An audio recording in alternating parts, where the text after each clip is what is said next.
All right, so finishing the week here in the red. It's a red day. It's going to be a red day recap. And we're going to go over the trades from today. I traded 3 stocks, and I am red on all 3. So this day started bad and just kind of snowballed a little bit. It didn't spiral. I wouldn't say this was a spiral day, but it did start to pick up a little bit, and I was like, okay, this is the time to walk away.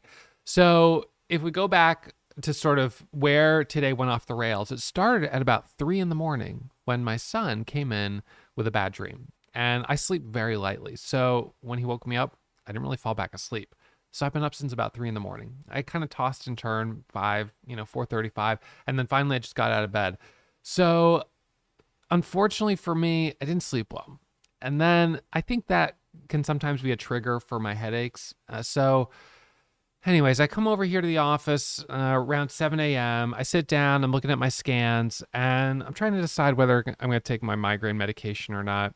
You can only take it so much, so I try to kind of wait. So I'm sort of holding off on taking it, thinking maybe if I have a little bite to eat, I'll feel better. Anyways, that didn't work. I did end up taking my medication. First trade was on NRBO. Actually, I've already got it up. And I jumped into this trade thinking the sort of idea on this trade was the stock held up relatively well yesterday. It pulled back here, and I thought if we broke through this 550 spot, we would come up to $6. And if we could break 6, maybe we would come back up to this level back here. So that was what I was thinking. I started with 1,000 shares of it. I got in at about 548 as it popped up on this candle right here. So we'll zoom in on that. But as you can see, it rejected. All right. So I took a loss, $245 loss. It's not a big deal, 25 cents, 1,000 shares, but it did put me red on the day. And that was like my first trade. That was at 8 a.m.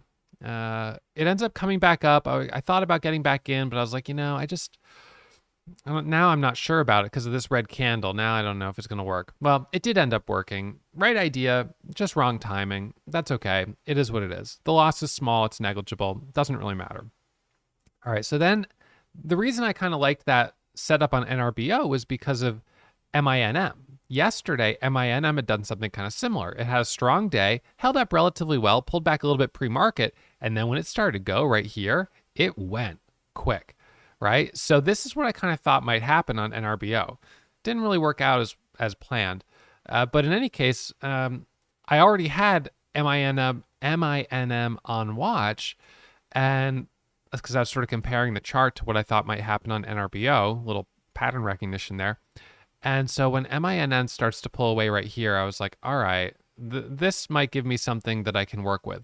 Now, I was a little hesitant jumping in it. I sort of thought initially, I was like, man, I don't know. It was a little choppy yesterday. Nonetheless, I take my first trade at about 10 past 8. So that was right about here. And I got in at 691. That's a pretty good entry. It goes up to 705, 715. I take my profit and I locked up $450. And like that, I was green on the day. I was red 245 on NRBO, but I was green about 450 on MINM with 3,000 shares. So I was like, all right, well, hey, I'm green, by a couple $100. Not much, but it's profit. I kept trading MINM as it went up. I added at 710, got a nice squeeze up to 720, pops up here to about 722. It ends up doing a little bit of a flat top. It pulls back and then it rallies back up. Got another trade here. It breaks through to 750, comes back down, bounces off of 720. I bought the dip there, previous resistance becoming support, and then got that move here up to about $8. So the funny thing is, you might be like, well, then how in the world are you red on it? And I guess we would attribute that to this big candle right up here. So I ended up buying 10,000 shares of this. I was up about only about 1,000 on the day because I was trading it still a pretty small size. So I got myself to up about 1,000, and then I bought 10,000 shares for the break of 8. We got a fairly violent rejection, and I lost $1,700 on that trade. So that took away all the profit I had on MINM and dropped me down to there. Then we had INBS. All right. So INBS, this one, I saw it moving up the scanners, and I actually took my first trade on it. This is pretty obnoxious. I took my first trade right in here. I jumped in as it was squeezing up at about 323. And then on this candle, it drops to 286. I'm not kidding. All the way to 286. I'm down 50 cents a share. It was only with, I think, 2,000 shares, but I had to take the loss. I was like, this is ridiculous. So I stopped out, comes back up. I get back in here. But I go with small size because now I'm getting a little too deep in the red. Yes, it comes back up. It goes higher, but I had small size, and then I didn't want to chase it. It drops down again. And in this case, I didn't take this move because it went below VWAP. I didn't really trust it. It was just kind of funny. And I just said, you know what? This is getting kind of silly. I'm red on 3 out of 3. I'm just not in the zone today. I'm not feeling it. So I called it. And I didn't, and that's it. So down $1,200. It's not the end of the world. There'll be fees and commissions on top of that. Certainly the 10,000 share position on MINM, that adds, $60 in fees and commissions. So it adds up. But in any case, I did have a good day yesterday, which was the first day of February. So I'm grateful to have started the month at least with a good day. Part of me was tempted to sort of stick this out a little longer. INBS, I liked that it's a recent reverse split. It's got a low float, and yet I'm red on it.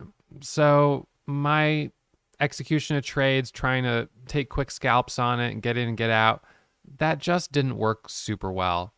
If we look at the 10-second chart, you'll see in a little bit more detail how this entry here, boom, sells off, right? Comes back up here. I'm pretty sure I actually got back in up here, stopped out again. Then we get this break here, which I took with small size. It kind of grinds higher. And then we had this sort of pop and then drop a little bit. Tricky move over 4. It pulls away quickly.